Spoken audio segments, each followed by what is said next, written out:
दोस्तों, हजरत लुकमान को इनके आका ने फरोख्त करना चाहा तो इन्होंने आका से कहा कि आप पर मेरा कुछ हक बनता है, इसलिए कि मेरी गुजारिश है कि आप मुझे उसी के हाथ फरोख्त करें जिसे मैं पसंद करूं। आका ने कहा कि तुझे इसका इख्तियार है। चनाचा जो आदमी भी आकर भाव लगाता, आप इससे पूछते कि भाई किस काम के लिए खरीदना चाहते हो। एक ने कहा कि अपने दरवाजे के दरबानी के लिए। आपने फरमाया खरीद लो।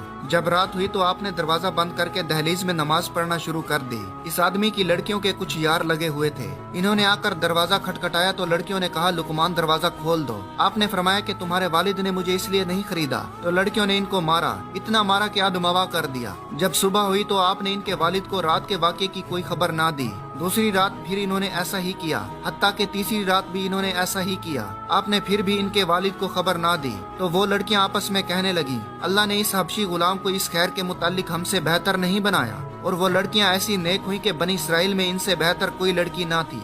सुभान अल्लाह।